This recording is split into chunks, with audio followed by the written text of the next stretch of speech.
So today we're going to do something a little bit different. We're going to talk about 4 influential record albums from 1968 and the psychedelic sound.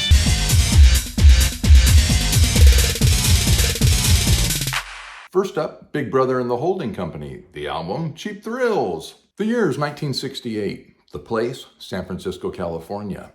There was a growing movement of rock and roll. It was changing, no longer doo-woppy, and no longer the Beatles. A psychedelic sound was emerging.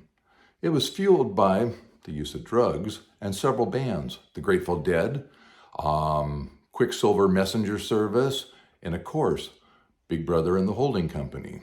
Now, most people think of Big Brother and the Holding Company as Janis Joplin. However, before Janis joined the band, they were a heavy guitar-driven band, developing the psychedelic sound.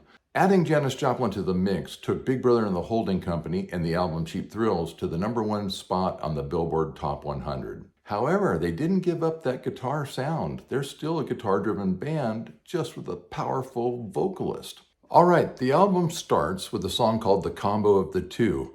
I'm going to drop in here and we're going to play just a few seconds of the song. We don't want YouTube to get mad at us. So check it out. There's a lot of reverb. There's some fuzz box. Take a listen.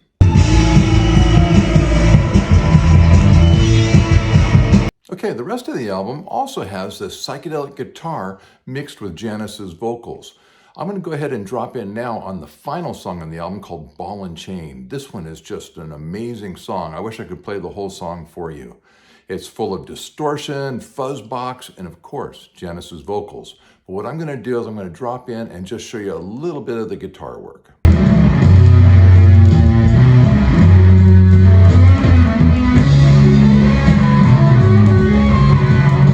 Next up on our list of influential psychedelic rock albums, we have, of course, Iron Butterflies, In-A-Gadda-Da-Vida. No discussion about psychedelic rock would be complete without Iron Butterflies' album In-A-Gadda-Da-Vida. The song In-A-Gadda-Da-Vida itself was written kind of while a guy was wasted out of his mind. Instead of In-A-Gadda-Da-Vida, it's supposed to be In the Garden of Eden, and it's supposed to be a love song from Adam to Eve. When you play it, it's something else. The song itself is 17 minutes long and takes up the entire side of the album.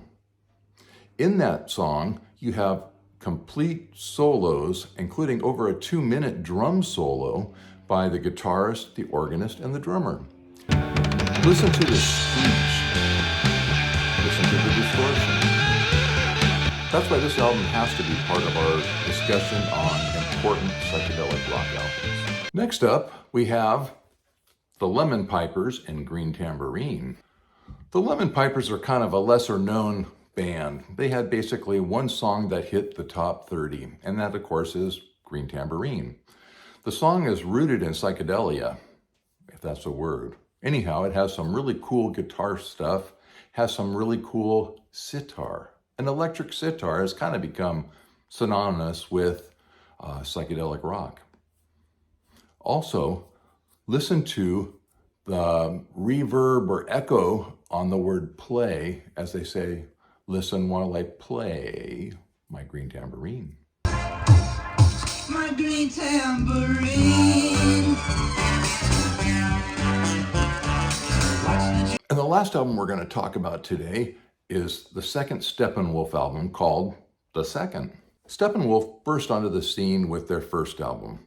The hit, of course, being Born to Be Wild, heavy metal thunder.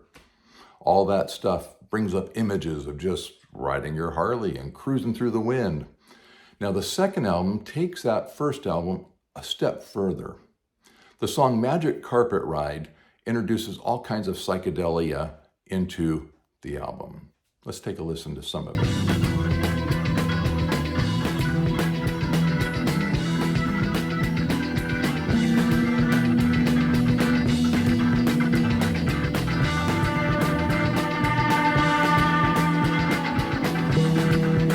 Okay, that concludes our special look at psychedelic records from 1968. We picked 4 from my collection.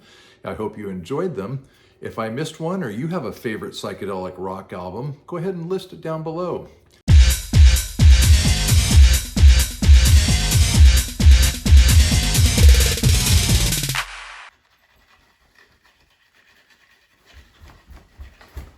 Whoa.